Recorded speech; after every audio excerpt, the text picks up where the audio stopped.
Hello everyone and welcome to Connexio Corporate Explorer. I'm Namrata, your host, and today we will be exploring the incredible journey of Dhruv Consultancy Services Limited, one of India's fastest growing infrastructure consultancy firms. From its humble beginnings in Maharashtra, Dhruv Consultancy has set new benchmarks in the industry. In this episode, we will dive into their key projects, discover their innovative operational practices, and learn about their ambitious expansion plans across Africa, South Asia, and the Middle East. We will be discussing the journey with Mr. Pandurang Dandavate, the Chairman and Founding Director, Mrs. Tanvi Auti, the Managing Director, Mr. Akhilesh Dandavate, the COO, and lastly, Mr. Syed Pirzada, the Deputy CEO. So now we have with us Mrs. Tanvi Auti. So Tanvi ma'am, my question for you is कि ध्रुव consultancy का brief introduction अगर आप दे सके और कौन से की milestones है जो इंफ्रास्ट्रक्चर कंसल्टेंसी सेक्टर में इसके ग्रोथ को शेप करते आ रहे हैं. ओके. ध्रुव कंसल्टेंसी ये 21 साल पुरानी कंपनी है. ये एस्टैब्लिश की थी मिस्टर पांडुरंग दंडवते जी ने. इनका 20 साल का एक्सपीरियंस है working with the public works department government of Maharashtra and 2003 में उन्होंने ये कंपनी स्टार्ट की.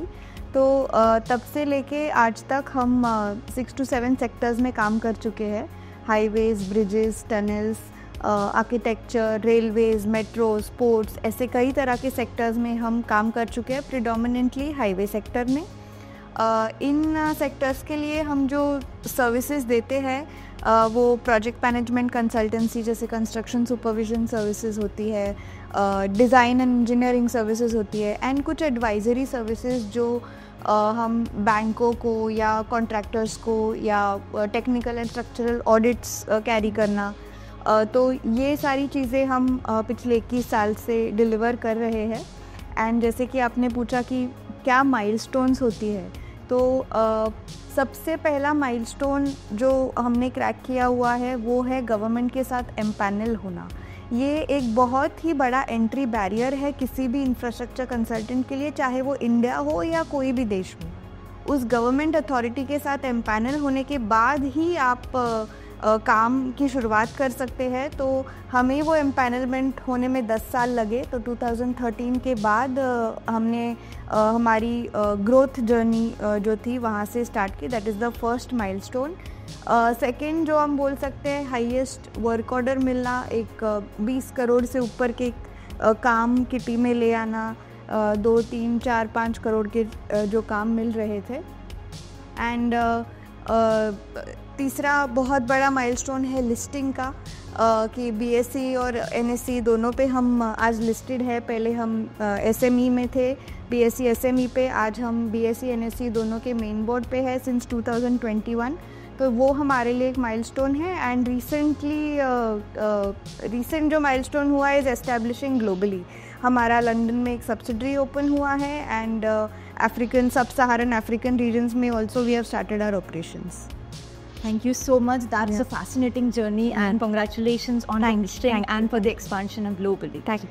So moving ahead, my next question is कि जब ध्रुव कंसल्टेंसी ग्लोबली एक्सपांड कर रहा है तो आप कैसे इंश्योर करते हैं कि कंपनी का विजन जो है वो डेली डिसीजन मेकिंग के साथ अलाइन रहे? Yes.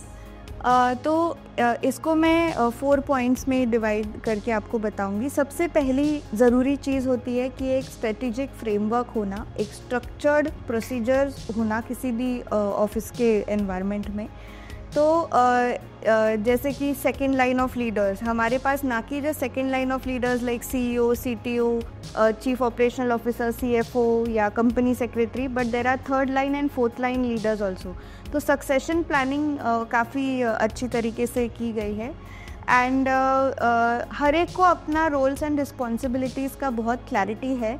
तो मैनेजमेंट जो विजन और मिशन या गोल्स सेट करती है वो इस स्ट्रक्चर के हिसाब से, इस फ्रेमवर्क के हिसाब से नीचे हर एक एम्प्लॉय के अंदर वो पर्कुलेट होते जाते हैं. ये पहली चीज़. सेकेंडली एक लीडरशिप इन्वॉल्वमेंट होना. तो जैसे कि मैंने बोला कि management, the top management don't look into the day to day operations. आज के डेट में there are not even the second line is looking into it today. पूरा जो डे टू डे ऑपरेशन देखते हैं वो थर्ड लाइन और fourth line ही देख रहे हैं. तो सेकेंड लाइन और first line of leaders are focused more on the strategy, the growth and the future planning of the company. तीसरी जो चीज़ है यह हमारा ERP। तो काफ़ी चीज़ें इंटरलिंक्ड है through software, through technological advancement. तो टेक्नोलॉजी का पूरा यूज़ करते हुए हम रियल टाइम कम्युनिकेशन रखते हैं with our sites, with our head office teams, चाहे इंडिया में हो या ग्लोबली हो। एंड चौथी बहुत ही ज़रूरी चीज़ है अकाउंटेबिलिटी।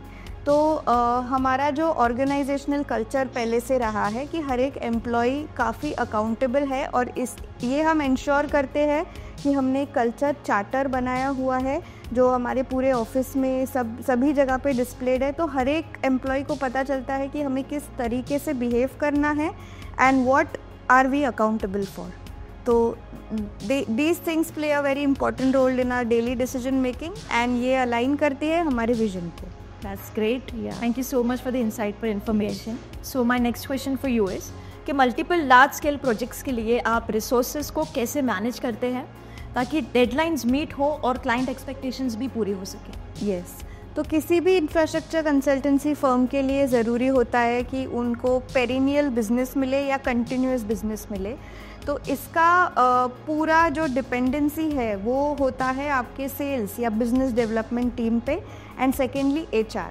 तो जब आपका बिजनेस डेवलपमेंट और HR स्ट्रॉन्ग हो, they have that much network and reach, तो ये बहुत आसानी से हो जाता है। We are fortunate that we have the best business development and the HR team जो हम इन हाउस करते हैं, HR talent acquisition team that is there.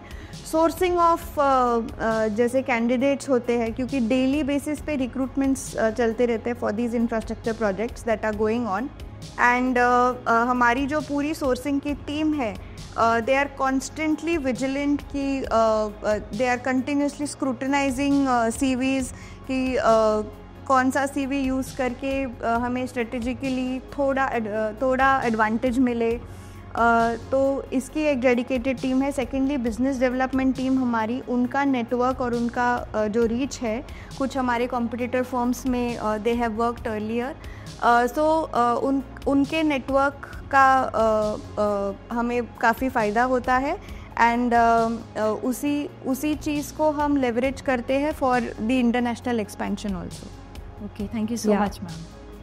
In this conversation, we have with us Mr. Pandurang Dandavatte, Chairman and Founder at Dhruv Consultancy Services Limited. मेरा अगला सवाल आपसे ये है कि 1000 करोड़ का ऑर्डर बुक डोमेस्टिकली और इंटरनेशनली बढ़ाने के लिए आप कौन से specific business development strategies follow कर रहे हैं? जैसे मैंने अभी बताया, हमारा executed and unexecuted total order book as on today है 666 करोड़, 666 करोड़, और हमने ऑलरेडी 350 करोड़ के बिड्स सबमिट किए हैं NHAI में और ministry of road transport highways में।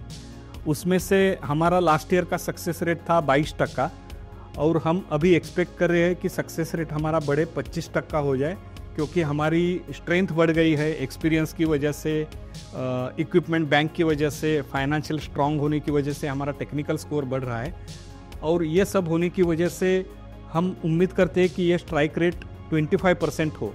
तो सबमिटेड बिड्स 350 का अगर 25% आप गिनती करेंगे तो ये लगभग आता है 85 करोड़। यहाँ से एक साल में जो हमारे पास अपॉर्चुनिटीज़ है बिड सबमिट करने की, उसमें डोमेस्टिक मार्केट में NHAI है main client, ministry of road transport highways है, स्टेट गवर्नमेंट ने लॉट ऑफ प्रोजेक्ट्स लॉन्च किए हैं एक साल पहले ही, और उसमें हमने पार्टिसिपेशन किया है। MSRDC, MSIDC, MMRDA ये महाराष्ट्र के हैं। उसके अलावा अदर स्टेट गवर्नमेंट जैसे गुजरात गवर्नमेंट में GSRDC है, राजस्थान में रिडकॉर है, उत्तर प्रदेश में UPIDA है। यहाँ सब जगह हमने टेंडर सबमिट किए हैं और करने जा रहे हैं। It is a continuous process. तो इसमें 1000 करोड़ का हमारा टेंडर सबमिशन का प्लान है, जो एवरी मंथ हम स्ट्रिक्टली फॉलो कर रहे हैं मंथ ऑन मंथ।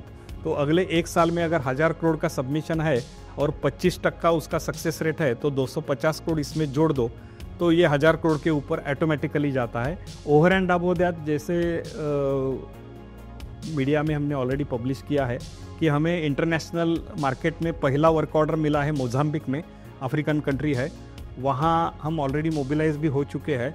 और 2 या 3 ऑर्डर्स हम एक्सपेक्ट कर रहे हैं अगले 1 साल में इंटरनेशनल मार्केट से।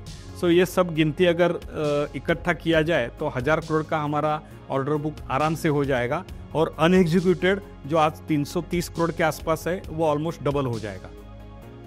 That's great, sir. So my next question to you is, अगर आप कुछ मार्की प्रोजेक्ट्स के इंसाइट्स शेयर कर सकते हैं जो ध्रुव कंसल्टेंसी ने कंप्लीट किए हैं, आपको लार्ज स्केल प्रोजेक्ट सिक्योर करने में कौन से की डिफरेंशिएटर्स एडवांटेजेस देते हैं? जैसे मैंने बताया कि हमारा ये 20 साल का 21 साल का लगभग जर्नी है। 10 साल पहले हम कहीं भी क्वालिफाई नहीं होते थे। 15 साल पहले हम एक 50 कंसल्टेंट में से एक थे, क्योंकि हमारा टेक्निकल स्कोर 88-90 बनता था, लेकिन आज हमारा टेक्निकल स्कोर 95 बनता है।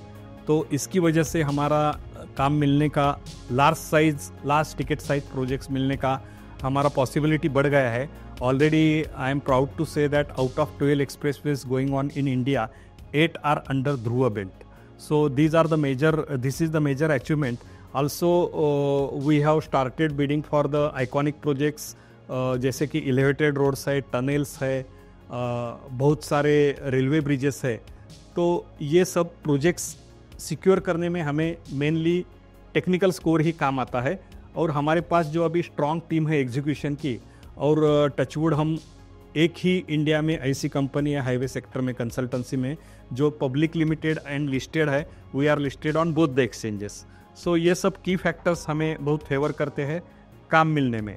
और एक इम्पॉर्टेंट चीज़ है कि मेरे पास जो मैन पावर है, स्टाफ है, I myself ex government employ, तो मेरे पास जो स्टाफ है जो प्राइवेट सेक्टर और गवर्नमेंट सेक्टर का अच्छा ब्लेंडिंग है, इसलिए हमारे यहाँ बहुत अच्छा लाइजनिंग है, बहुत अच्छा कोऑर्डिनेशन है, और साइट पे क्वालिटी जो मेजर्स जो आज सुबह आप देखने जा रहे हैं, तो ये क्वालिटी मेजर्स भी काफ़ी अच्छी तरह से फॉलो किए जाते हैं।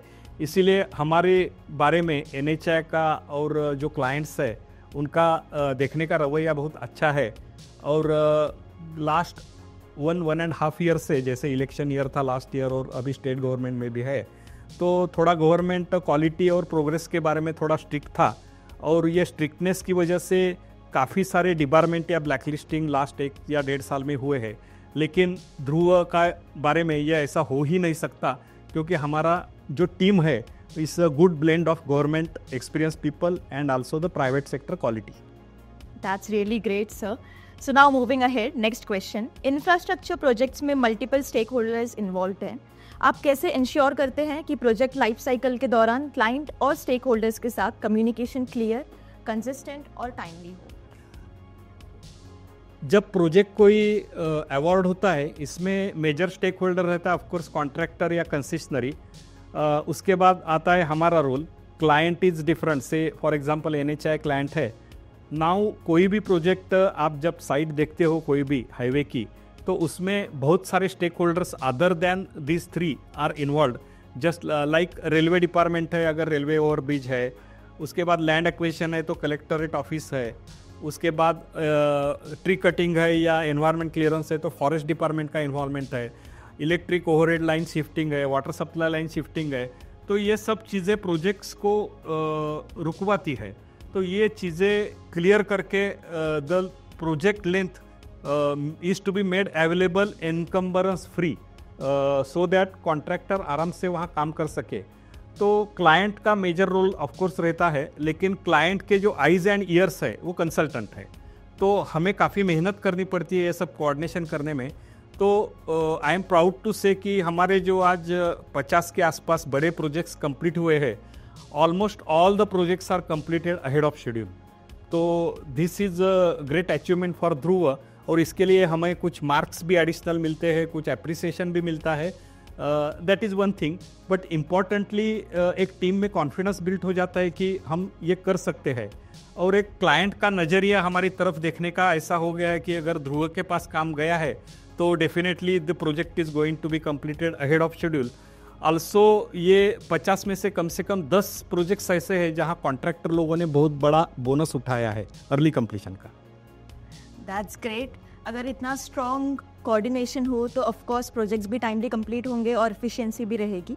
तो मेरा अगला सवाल आपसे ये है, डाइवर्स जियोग्राफिक मार्केट्स में ऑपरेट करना पॉलिटिकल और इकोनॉमिक रिस्क के साथ आता है, तो ध्रुव कंसल्टेंसी कैसे अपने इंटरनेशनल ऑपरेशंस में रिस्क को आइडेंटिफाई करती है और मिटिगेट करती है? हमारा जो 20 साल का एक्सपीरियंस है इंडियन मार्केट में काम करने का, तो India itself is such a vast and diversified country. We are working almost 28 states of India, states and union territories of India out of 30। तो आप देखेंगे नॉर्थ ईस्ट में सिचुएशन अलग है, जम्मू कश्मीर में अलग है, पंजाब में अलग है, केरला में अलग है, महाराष्ट्र में अलग है, गुजरात में अलग है। तो ध्रुव लास्ट 10 साल से हर एक स्टेट में काम कर रहा है, तो एक बड़ा हमें एक्सपीरियंस उसमें आ गया है। एंड इम्पॉर्टेंटली जब हम अफ्रीकन या साउथ ईस्ट एशियन कंट्रीज़ में काम करने के लिए अभी जा रहे हैं, तो ये कंट्रीज़ के साइजेस छोटे हैं और बहुत सारे कंट्रीज़ डेवलपिंग है। तो हमें जो इंडियन मार्केट में एक्सपीरियंस मिला है वो एक्सपीरियंस बहुत अच्छी तरीके से काम आएगा। Now to mitigate the geopolitical threats और रिस्क, हम लोग नॉर्मली काम जो करते हैं वो वर्ल्ड बैंक फंडेड या अफ्रीकन डेवलपमेंट बैंक फंडेड या Asian development bank funded projects में ही करते हैं, ताकि हमारा कैश फ्लो या फंड फ्लो स्मूथ रहे। अगर वहाँ कोई अनरेस्ट होता है या पॉलिटिकल सिचुएशन चेंज होती है तो उसका हमें डायरेक्ट कोई इम्पैक्ट नहीं आता है, क्योंकि funding is done by the world level financial agencies. Secondly, हम लोकल पार्टनर केयरफुली सिलेक्ट करते हैं। ये जो लोकल पार्टनर है ये मेनली लैंग्वेज बैरियर और कल्चर बैरियर का टेक केयर करते हैं। हम लीड रहते हैं, ड्राइंग डिज़ाइन या पूरा की प्रोफेशनल है हमारी तरफ से जाता है, लेकिन ये लोकल जो हमारे पार्टनर्स है वो बाकी जो रिस्क है वो मिटिगेट करते हैं। Okay, thank you so much sir. तो अगला सवाल आपसे ये है कि आपकी स्टेबल रेवेन्यू इंक्रीज के की ड्राइवर्स क्या रहे हैं और इन मार्जिन्स को सस्टेन या ग्रो करने के लिए आपके फ्यूचर प्लान्स क्या है, और रीसेंट फंड रेस के बारे में भी थोड़ा अगर आप बता सके कि इसका यूटिलाइजेशन कैसे होगा। डेफिनेटली, जैसे मैंने पहले बताया कि हमारा अभी टेक्निकल स्कोर अच्छा बनता है 95+, और हम अभी टॉप 5 कंसल्टेंट जो है इंडिया में वहाँ आते हैं। तो जैसे हमारा टेक्निकल स्कोर इवन 1 मार्क से बढ़ता है, तो 10 करोड़ का अगर टिकट साइज़ है तो 1 मार्क के स्कोर में हमारा 50 लाख का मुनाफा हम बढ़ा सकते हैं। तो यहाँ से आगे हम जो बिडिंग करने जा रहे हैं वो थोड़ा प्रॉफिटेबिलिटी ज़्यादा रख के कर रहे हैं। दूसरा है कि टेक्निकल स्कोर अगर ज़्यादा रहे तो हमारा स्ट्राइक रेट ज़्यादा रहता है। लास्ट ईयर हमारा स्ट्राइक रेट 22% था, वो हम 25% करने जा रहे हैं। एक साल में हमें एक्सपीरियंस ऐसा आ गया कि जो इंडियन गवर्नमेंट के साथ हम काम कर रहे हैं, पर्टिकुलरली गवर्नमेंट ऑफ इंडिया, तो जैसे ही इलेक्शंस डिक्लेयर हो गए तो गवर्नमेंट मशीनरी स्लो डाउन हो गई। तो ये रिस्क मिटिगेट करने के लिए हमने डिसीजन ले लिया कि हमारा क्लाइंट बेस वाइडन हो जाए। तो हमने बहुत सारे एफर्ट्स लास्ट 6 या 8 महीने में लिए और उसका हमें नतीजा मिला है, फल मिला है। हमें अभी Maharashtra state infrastructure development corporation से एक 23 करोड़ का वर्क ऑर्डर मिला है before this code of conduct of state government. And हमें GSRDC का भी एक काम मिला है। तो हमारा जो क्लाइंट बेस रिस्ट्रिक्टेड टू 3 या 4 क्लाइंट था, तो अभी 8 या 10 क्लाइंट में हो रहा है, तो थोड़ा रिस्क मिटिगेट होता है। दूसरा है हम प्राइवेट सेक्टर में बहुत सारा अब तक काम नहीं किया, तो प्राइवेट सेक्टर में काम करने का हमने प्लान किया। उसके लिए हमें काफ़ी सारे इक्विपमेंट लगने वाले थे। तो आपका जो लास्ट क्वेश्चन है, क्वेश्चन का लास्ट पार्ट, फंड का यूटिलाइजेशन, वो इसमें आता है। तो इक्विपमेंट लेंडिंग का एक बहुत अच्छा बिजनेस है। अदर देन दैट, जो अफ्रीकन और साउथ ईस्ट एशियन कंट्रीज़ में जो एसेट्स बने हैं जो मेनली वर्ल्ड बैंक फंडेड है, तो ये एसेट का स्ट्रक्चरल ऑडिट ये बहुत बड़ा बिजनेस है। तो एक मुंबई की बड़ी कंपनी है, गवर्नमेंट की ओन कंपनी है, IR क्लास पवई बेस है। तो इनके साथ हमने एक जॉइंट वेंचर किया है। तो स्ट्रक्चरल ऑडिट इन अफ्रीकन कंट्रीज़ ये भी हम टैप करने जा रहे हैं। और प्राइवेट सेक्टर में हम सेफ्टी कंसल्टेंसी, प्रूफ कंसल्टेंसी, ये इक्विपमेंट लेंडिंग, ये सब बिजनेस करने जा रहे हैं। इम्पॉर्टेंट पार्ट है कि ये एक्स्ट्रा जो हम काम करने जा रहे हैं उसके लिए हमें एक्स्ट्रा मैन पावर की ज़रूरत नहीं है। जो आज हमारे हेड ऑफिस में मैन पावर है या साइट में जो मैन पावर थोड़ी बहुत हम यूटिलाइज कर सकते हैं, वही मैन पावर से ये काम चलेगा। तो रेवेन्यू हमारा डेफिनेटली बढ़ने वाला है, बट हमारा एक्सपेंडिचर बढ़ने वाला नहीं है बिकॉज ऑफ दिस स्ट्रेटेजी। तो ये दोनों चीज़ों की वजह से हमारा ईबिट प्रॉफिटेबिलिटी अच्छा होने की संभावना है अगले 2 या 3 साल में, considering this year also. Now जो फंड रेजिंग हुआ था मोटा मोटी 33 करोड़ का हमारा, उसमें से मेनली हमारा हुआ है कि डेट साइड में non fund base end fund base हमारे 2 बैंकर से HDFC लीड बैंक है एंड मल्टीपल बैंकिंग में PNB है। तो वहाँ हमारा 30 करोड़ का बैंक गारंटी लिमिट्स है, वो लिमिट सैचुरेट हो गए हैं। जो लिमिट हमारे 15% बैंक मार्जिन से हमें बैंक गारंटी मिलती थी 100%, अभी हमें 100% मार्जिन देना पड़ रहा है। तो ये जो मेजर फंड हमारा रिक्वायरमेंट है वो 100% फिक्स डिपॉजिट रख के बैंक गारंटी निकालना ये मेजर है। इक्विपमेंट के लिए 6-7 करोड़ लगने वाले हैं। इंटरनेशनल मार्केट में जो बिडिंग करने जा रहे हैं उसके लिए वर्किंग कैपिटल हमें लगने वाला है। और हमने कुछ हाई इंटरेस्ट रेट वाले जो डेटर्स थे, कर्ज लिया था जो ज़्यादा ब्याज वाला, वो कर्ज हमने चुका दिया है। तो ऑब्वियसली हमारा इंटरेस्ट कंपोनेंट यहाँ से घटता जाएगा और उसका इम्पैक्ट हमारा प्रॉफिट आफ्टर टैक्स पैट में होगा। That's really good, sir. Thank you so much for the insight. Moving ahead, my next question is how Dhruv Consultancy is working towards helping to build the nation? देखो हमारा जो काम है mainly infrastructure development का, तो आज India हो या वर्ल्ड वाइड कहीं भी हो, तो ये गवर्नमेंट मनी यानी पब्लिक मनी यानी टैक्स पेयर्स मनी से ये काम होता है।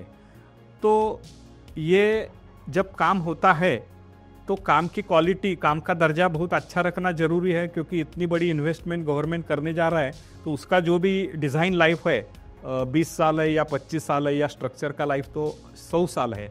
तो ये इंश्योर करने के लिए हमने बहुत strict quality control measures site पे रखे हैं।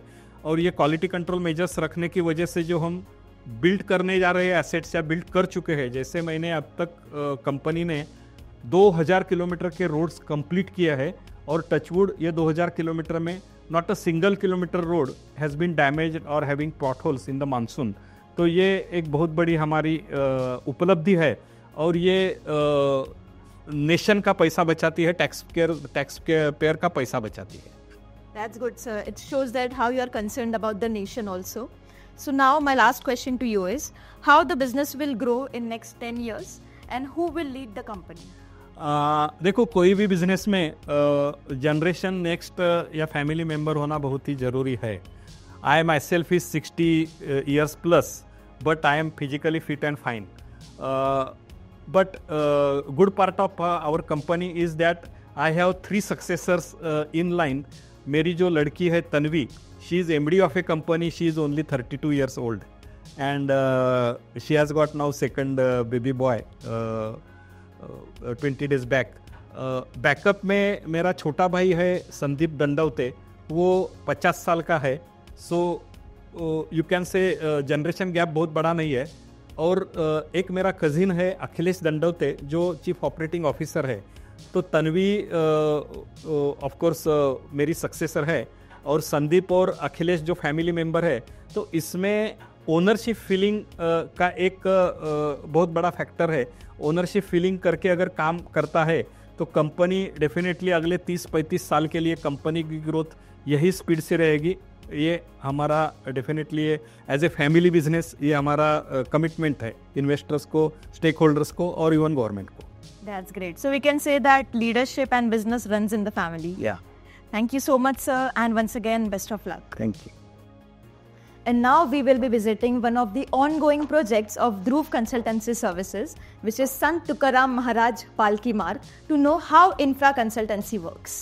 So in this conversation, we have with us Mr. Syed P. Zadeh, the Deputy CEO at Dhruv Consultancy Services Limited. Welcome to the program, sir. Thank you. So now my question to you is, can you please describe the silent features of this project? Yeah, our project is National Highway NH 965G. This is also called Sant Tukaram Maharaj Palki Marg.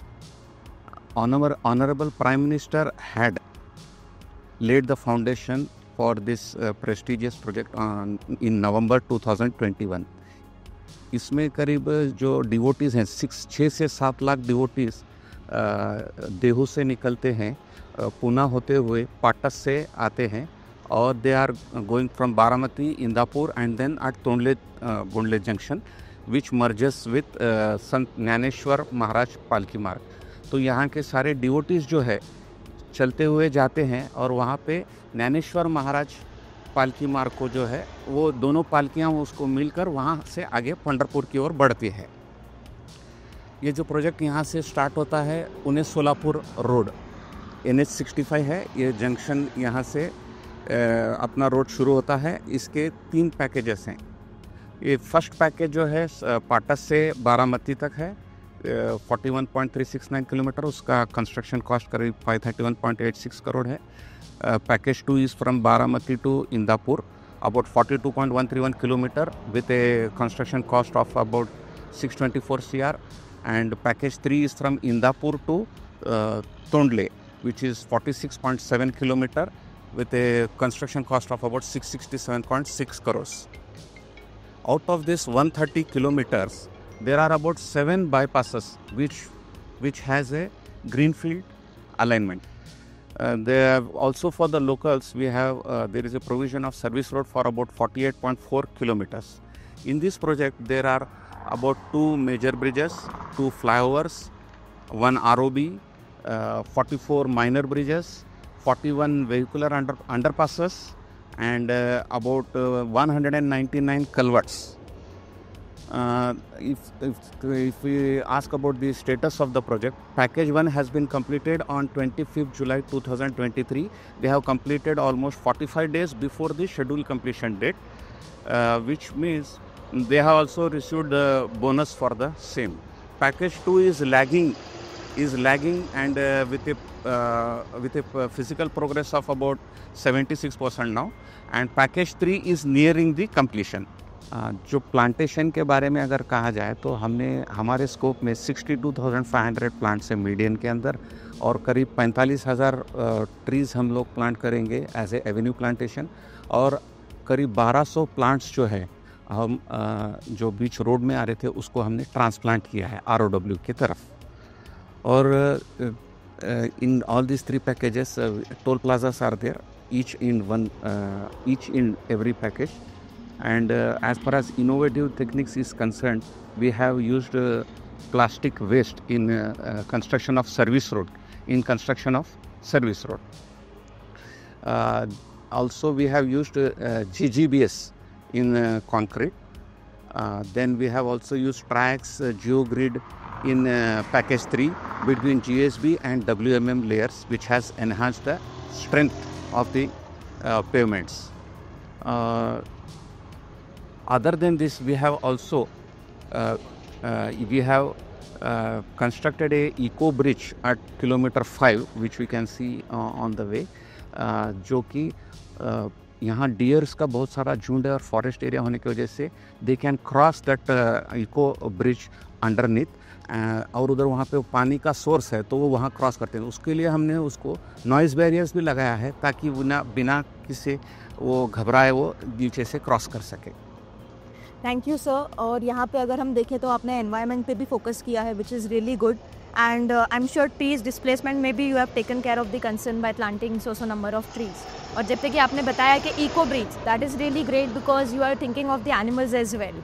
So thank you so much for the insights. I'm sure we all got the insights of this project. Thank you, sir. Thank you very much. And now we have with us Mr. Akhilesh Dandawate, the Chief Operating Officer at Dhruv Consultancy Services Limited. So my question to you, sir, is कि EPC contract क्या होता है और इसके advantages क्या है? It is a engineering procurement contract.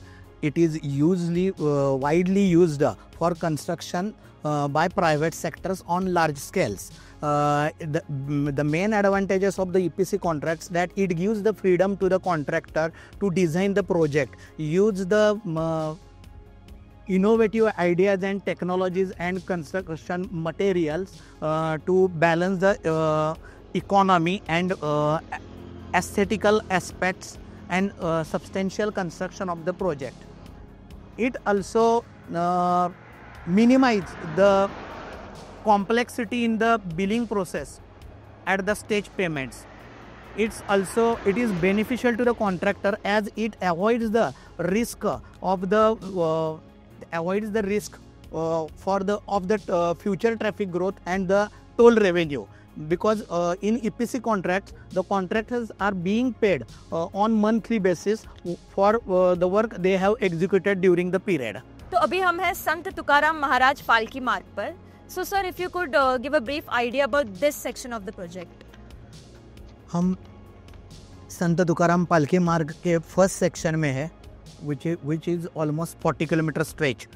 तो इसमें हम 7 किलोमीटर चेनेज पे खड़े हैं, जहाँ पे आप बोथ साइड में देखोगी तो दोनों तरफ पहाड़ी है और बीच में एक एडग्रेड जंक्शन टी जंक्शन था अर्लियर. तो उसको एलिमिनेट करने के लिए यहाँ पे व्हीकुलर अंडरपास का प्रोविज़न ये कॉन्ट्रैक्ट में किया हुआ है. सो इसमें apart from the structure the approaches are constructed with reinforce earth fascia panels to accommodate the section within the right of way acquired by the authority. And for service roads also, due to height, reinforced earth fascia panels are provided. And now this vehicular underpass is almost in the valley portion of this mountains. Okay, that's great. Thank you so much, sir. So Akhilesh sir, Dhruv Consultancy has successfully completed projects ahead of schedule. तो आपके operational practices और technological advancement कौन से हैं जो projects को time पर complete करते हैं और एफिशिएंटली डिलीवर करने में मदद करते हैं? As a consultancy firm 2 type के स्टेजेस कंस्ट्रक्शंस में रहते हैं. उसमें एक है डिटेल प्रोजेक्ट रिपोर्ट प्रिपरेशन. तो उसमें फील्ड डेटा कलेक्ट करना, इन्वेंट्रीज कलेक्ट करना, उसके बाद एडवांस इंस्ट्रूमेंट्स यूज करके सर्वेज कंडक्ट करना, so that we will start the preparations of the design and drawings. Another apart from that traffic survey. ये project जो है इसका वायबिलिटी एंड फिजिबिलिटी चेक करने के लिए advance instruments and systems use करके ट्रैफिक सर्वेज कंडक्ट किए जाते हैं और वो हिसाब से उसकी जो ये है assurity and availability of the project check किया जाता है. उसके बाद जब हम प्रोजेक्ट प्रिपरेशन करते हैं डिटेल प्रोजेक्ट, तो उसमें land acquisition and various types of permissions we required to get from the concerned authorities, like environmental clearances, again the permissions from the forest departments to work in their lands, and other permissions to relocate the utilities of concerned authorities. तो ये सब works आता है, इसका permissions लेना और detail project report बनाना, ये pre construction activity है. उसके बाद जब टेंडर बन जाता है तो after bidding the tender the role of the consultant is as a authority engineer which supervise the work whether it is being constructed as per the standard specifications of as per the MORTH book and the provisions of the IS codes and IRC manuals. तो उसमें यह है कि पहले जो contractors के construction programme आता है उसको प्रोग्राम रिव्यू करना है और प्रैक्टिकली वेदर द वर्क ये चेक करना, इंश्योर करना है कि whether the work will be completed with in the stipulated time period और नॉट. उसके बाद उनके जो भी डिज़ाइन मिक्सेस है, सोर्स अप्रूवल्स, जो सीमेंट है, स्टील है, ये जो अर्थफिल मटेरियल्स है, बिटुमन है, और जो भी कंस्ट्रक्शन मटेरियल्स लगते हैं प्रोजेक्ट्स में, उसके कुछ टेस्ट करना है पैरामीटर्स, और उसके बाद अप्रूवल्स दे के एक्चुअल उसका डिज़ाइन मिक्स होने के बाद कंस्ट्रक्शन एक्टिविटी जितना अर्ली स्टेज में प्रोजेक्ट अवार्ड होने के बाद शुरू करना है वो इंश्योर करना है. इसके बाद आता है प्रोसेस में कि जहाँ पे भी लैंड एक्विजिशन वगैरह कुछ पॉकेट्स में बैलेंस है तो उसमें एक्सपर्टाइज टीम लगा के वो टाइम में कंप्लीट करना. उसके बाद रूटीन टेस्टिंग में प्रायर